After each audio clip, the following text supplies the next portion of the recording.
नमस्कार दोस्तों, स्वागत है आप सभी का आपके अपने यूट्यूब चैनल होम यूनिवर्सिटी में।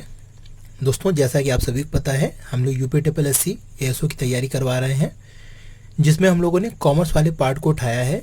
उसमें हम लोग अकाउंटिंग पोर्शन में बहुत सी चीज़ें पढ़ चुके हैं और उस पर हम लोग वीडियो बना चुके हैं। वो प्लेलिस्ट में है, आप जाके देख सकते हैं।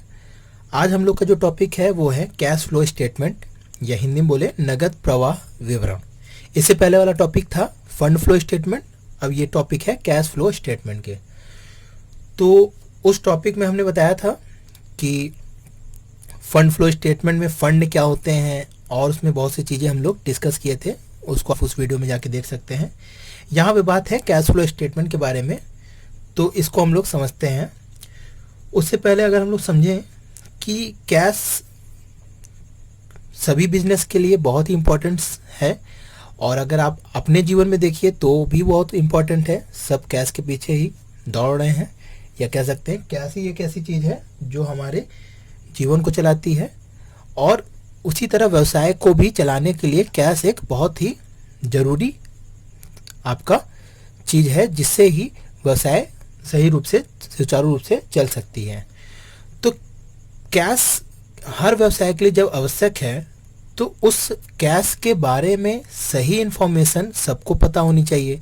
या कह सकते हैं कि कैश कहाँ से आ रही है, कहाँ जा रही है, किस मात्रा में आ रही है, किस मात्रा में जा रही है, किन किन मदों में कितनी मात्रा में जा रही है। इन सभी चीज़ों को समझने के लिए हम लोग कैश फ्लो स्टेटमेंट को समझ लीजिए एक तरीके से बनाते हैं। ये एक सिंपल सामान्य भाषा में अगर हम समझे तो इतना कहना पर्याप्त होगा। पर अगर हम लोग कैश फ्लो स्टेटमेंट के बारे में समझें तो ये क्या है, ये एक दो अवधियों के मध्य व्यवसाय के जो रोकड़ हैं उनमें जो भी परिवर्तन होते हैं, उन परिवर्तन में जिस कारण से, जैसे कि वो स्रोतों से परिवर्तन हो रहे हैं या उनके प्रवाह से परिवर्तन होंगे, या तो पैसा आने से उसमें कुछ प्रवाह होगा या पैसा या रोकड़ जाने से उसमें प्रवाह होगा।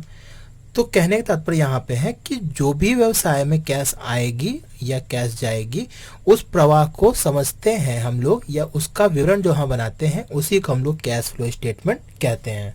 तो ये तो इसकी मोटी मोटी परिभाषा हो गई है, जो आप लोग जनरली इसके लाइन से ही समझ सकते हैं कि कैश फ्लो है तो भाई कैश के ही आगमन और बाह्यगमन के बारे में इसमें बात होगी।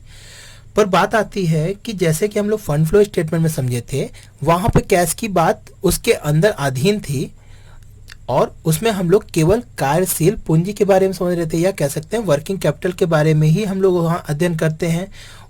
उसके बारे में जो वहाँ पे वर्किंग कैपिटल को जो प्रभावित करती है उसको हम लोग फंड फ्लो स्टेटमेंट बनाते हैं। पर यहाँ पे केवल हम लोग किस पे फोकस करते हैं, ओनली फॉर कैश।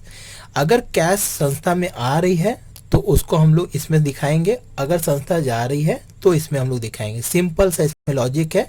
इसमें फंड फ्लो स्टेटमेंट की तरह आपका कुछ भी वर्किंग कैपिटल को हमको समझना नहीं होता है, ना ही हमें क्या कहते हैं वर्किंग कैपिटल के सोर्स और फंड के बारे में समझना होता है, ना ही हमें वहाँ पे हमको गैर चालू मदें और चालू मदों को समझना होता था कि कौन सी चालू संपत्ति होती है, कौन चालू संपत्ति नहीं होती, कौन चालू दायित्व होते हैं, कौन चालू दायित्व नहीं होते हैं। पर यहाँ पे आपको इतना कुछ समझने की जरूरत नहीं है, केवल आपको कैश कहाँ से आ रही है उसको देखना है, और कहाँ जा रही है उसको केवल समझना है। तो यहाँ पे हम लोग जैसे फंड फ्लो स्टेटमेंट में हम लोग दो आर्थिक अंतिम चिट्ठे को हम लोग ध्यान में रखते थे, उसी तरह यहाँ पे हम लोग कैश फ्लो में भी दो अंतिम चिट्ठे को ध्यान में रखकर, पिछले के और वर्तमान के अंतिम चिट्ठे को ध्यान में रखकर कैशों का आगमन बाह्यगमन को हम लोग अंतर निकालते हैं और उसको हम लोग एक विवरण में दर्ज कर लेते हैं। तो वो हमारा कैश फ्लो स्टेटमेंट होता है। अभी हम बताएंगे कि ये विवरण कितने प्रारूपों में बनता है। उससे क्वेश्चंस तो नहीं बनेंगे आपके, पर उनके प्रारूपों को पता होना चाहिए कितने प्रारूप में होता है। जैसे फंड फ्लो के 3 प्रारूप है, वैसे कैश फ्लो के भी 3 प्रारूप बनाने के होते हैं, कैश फ्लो विवरण के भी। तो इससे पहले अगर हम एक चीज़ आपको समझा दें कि एक टर्म होता है लिक्विडिटी। यहाँ पर अगर आप समझ लीजिए लिक्विडिटी, या इसको हम कह सकते हैं तरलता। तो एक व्यवसाय को चलाने के लिए लिक्विडिटी चीज़, या कह सकते हैं तरलता शब्द बहुत ही इम्पोर्टेंट है। ये इसलिए क्यों बता रहे हैं, क्योंकि इससे रिलेटेड क्वेश्चंस आएगा। ये कॉन्सेप्ट मैं समझा रहा हूँ, उसको अगर आप समझ लेंगे तो ये नगद प्रवाह विवरण का जो कॉन्सेप्ट है वो आपको क्लियर हो जाएगा। देखिए, सबसे पहली बात ये समझना है कि लिक्विडिटी होता क्या है, या कह सकते हैं कि लिक्विडिटी का क्या तात्पर्य है। सिंपल सा लॉजिक है, लिक्विडिटी तरलता होती है, पर एक व्यवसाय में लिक्विडिटी का तात्पर्य होता है कि एक व्यवसाय के बिजनेस साइकिल में या बिजनेस ऑपरेशन साइकिल में जो भी लिक्विडिटी ज़्यादा जिसमें होती है या जिसमें तरलता ज़्यादा होती है, बिजनेस ऑपरेशनल या ऑपरेशंस साइकिल, जिस व्यवसाय को संचालन के चलाने के लिए जो चक्र होता है उसमें जिस संपत्ति में सबसे ज़्यादा लिक्विडिटी होती है वो सबसे ज़्यादा उसको स्वीकार किया जाता है, या कह सकते हैं उसको सभी लोग स्वीकार करने के लिए राजी रहते हैं। तो लिक्विडिटी यहाँ पर अगर देखें तो सबसे ज़्यादा लिक्विडिटी अगर हम बात करें तो सबसे ज़्यादा लिक्विडिटी होती है कैश में। कैश से ज़्यादा लिक्विडिटी किसी भी संपत्ति में नहीं होती है।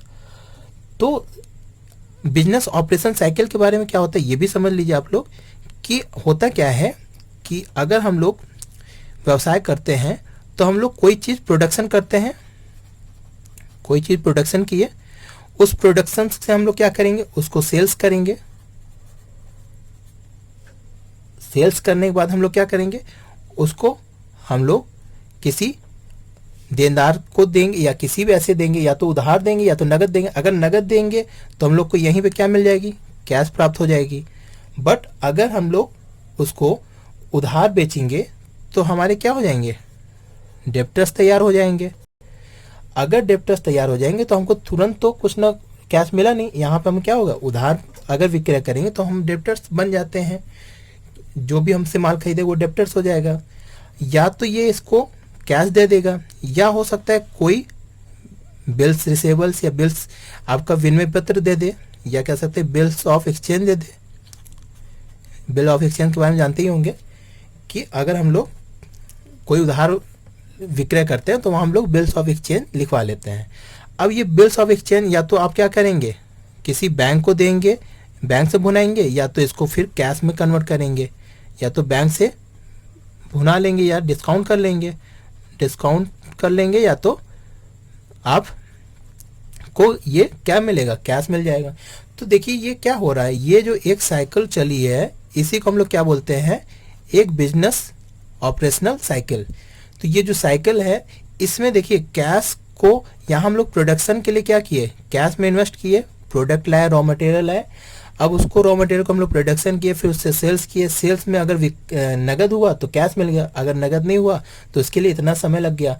तो ये जो समय लगता है ये नॉर्मली क्या देखा जाता है कि 1 ईयर या कह सकते हैं एक फाइनेंशियल ईयर आपका हो ही जाता है। तो इसीलिए एक फाइनेंशियल ईयर को हम लोग एक बिजनेस ऑपरेशन साइकिल भी कहते हैं। सामान्यतः 1 ईयर इसको हम समझते हैं।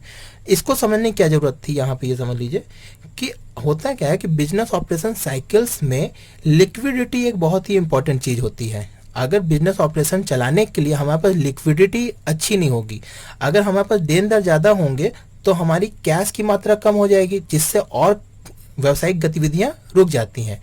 तो इस व्यावसायिक गतिविधियां रुक जाने से हमारे बिजनेस पे प्रभाव पड़ता है।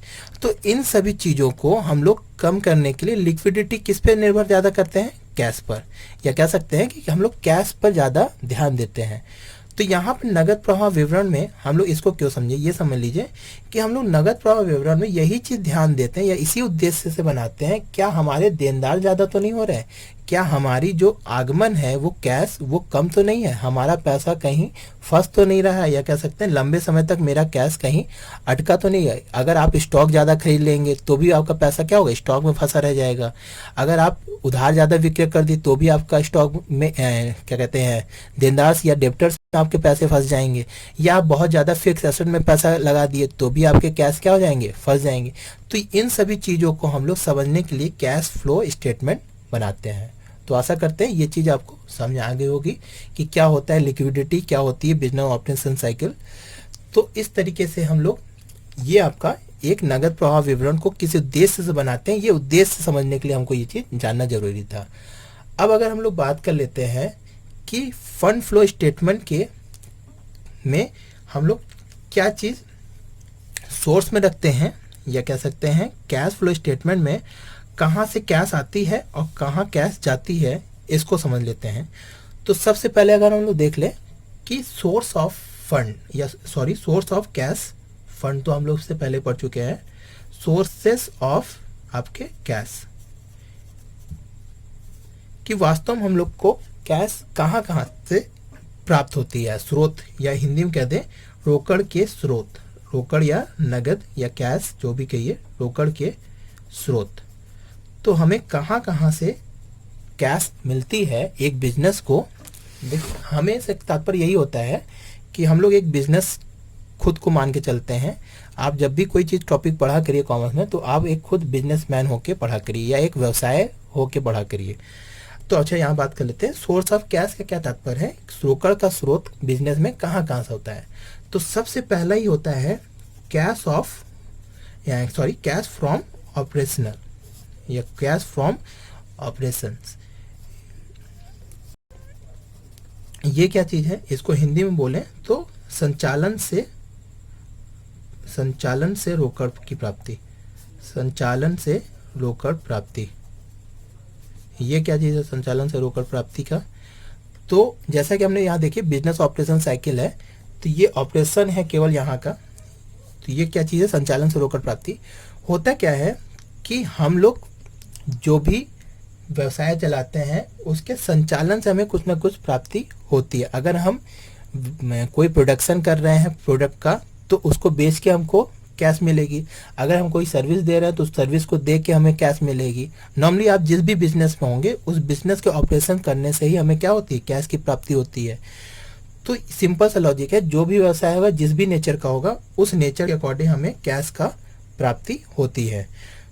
तो इसमें से एक दो क्वेश्चन पूछता है कि किस तरीके से कैश फ्रॉम ऑपरेशन निकाला जाता है या कितने विधियों से हम लोग कैश फ्रॉम ऑपरेशन निकाल सकते हैं।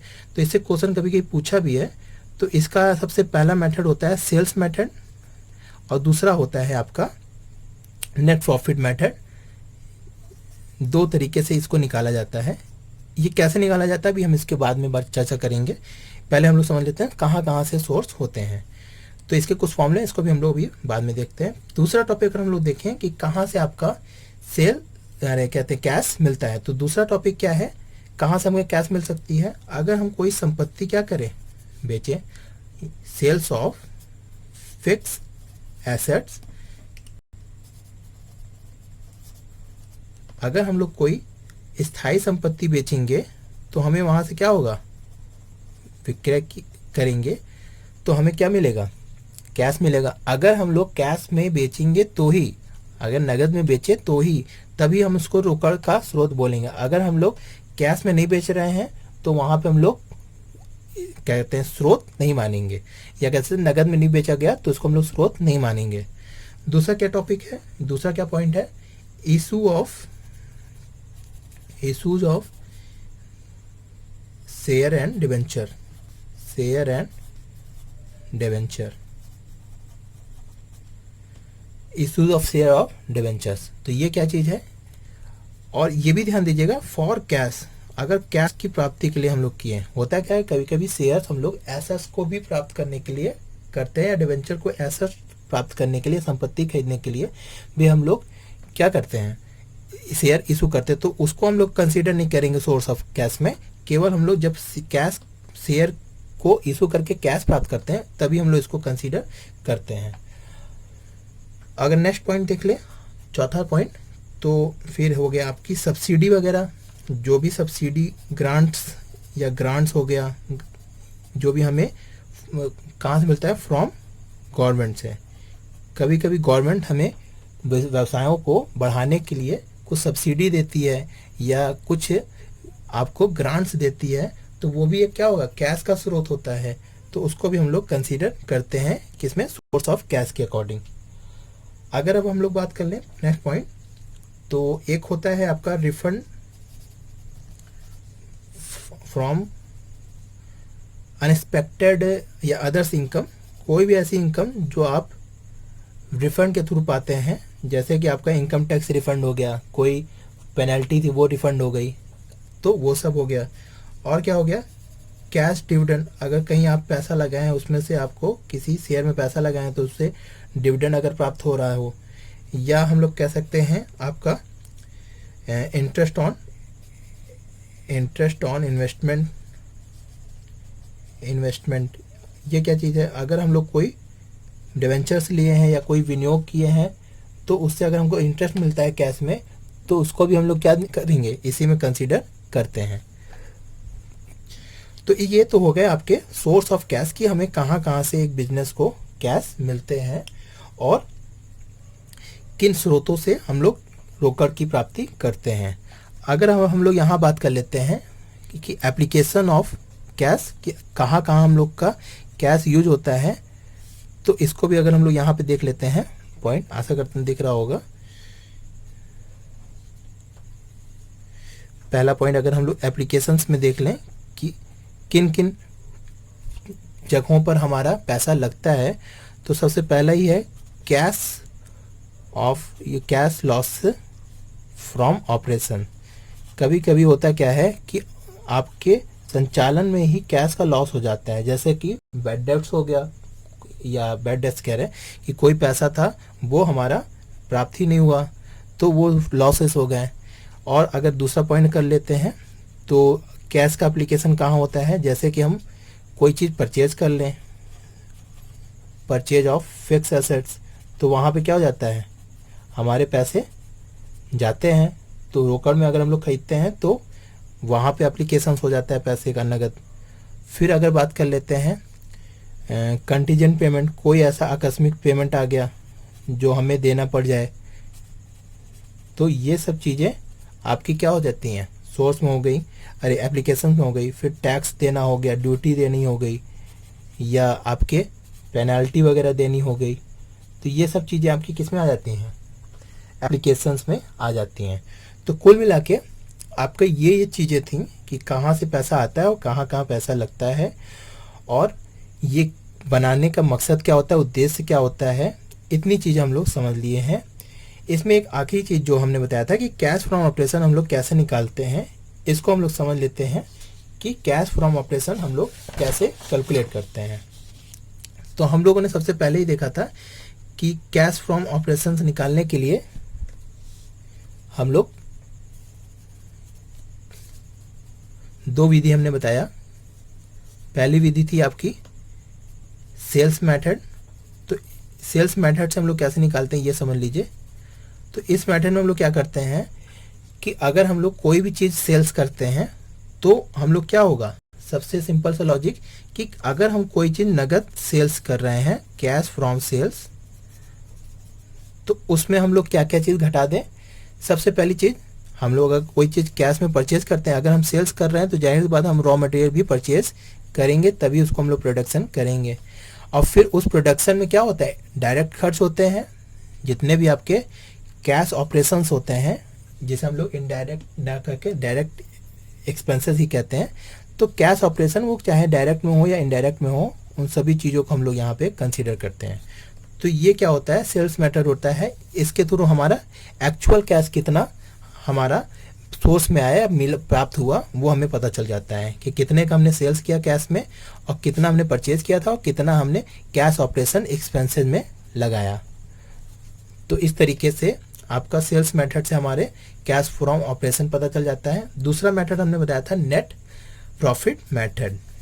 नेट प्रॉफिट मेथड ये कैसा मेथड है ये समझ लीजिए कि इसमें क्या करते हैं हम लोग, सबसे पहले हम लोग नेट प्रॉफिट जो आई हुई रहती है, जो आपकी एंड ऑफ द ईयर जो आपकी नेट प्रॉफिट आई रहती है, उसमें हम लोग क्या करते हैं, आपके जो आपका एंड ऑफ ईयर का मतलब यहाँ पे नेट प्रॉफिट, जो इस वित्तीय वर्ष में हमारा जो नेट प्रॉफिट आया है उसकी बात की जा रही है। तो इसमें हम लोग क्या करते हैं, ऐड कर लेते हैं जो आपकी नेट प्रॉफिट होती है, उसमें हम लोग क्या क्या ऐड कर लेते हैं।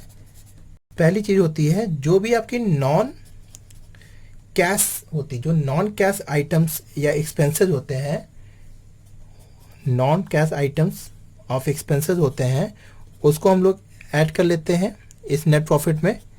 फिर हम लोग क्या करते हैं, जो भी आपकी डिक्रीज इन करंट एसेट जो होता है, आपकी डिक्रीज ऑन करंट एसेट जो होता है, उसको हम लोग उसको ऐड कर लेते हैं। जितना भी आपका करंट एसेट्स में आपका कमी आई है उसको हम लोग यहाँ पे कंसीडर कर लेते हैं। फिर एक और चीज़ में क्या ऐड कर लेते हैं हम लोग, increase in current liabilities. Current liabilities और करंट एसेट्स क्या होते हैं इसके बारे में हम लोग फंड फ्लो स्टेटमेंट में जब हम लोग बताए थे उसमें किन किन मदों को रखते हैं उसमें हम लोगों ने देखा था, तो आप उसमें देख सकते हैं उस वीडियो में। और इन सभी चीज़ों को हम लोग यहाँ पे ऐड कर लेते हैं और उसके बाद यहाँ पे हम लोग लेस कर लेते हैं किन चीज़ों का, non cash income, non cash item of income. वैसे ये आपके क्वेश्चंस इससे रिलेट तो करेंगे नहीं, पर इक्वेशन बना के क्वेश्चंस, जैसे ये इक्वेशन बेस है, इससे क्वेश्चन इसको बना के पूछ सकता है, क्योंकि सवाल तो आने वाले नहीं है आपको, ये सब आप बीकॉम एमकॉम में पढ़े होंगे। फिर आपका दूसरा चीज होता है increase, same opposite, increase of current assets,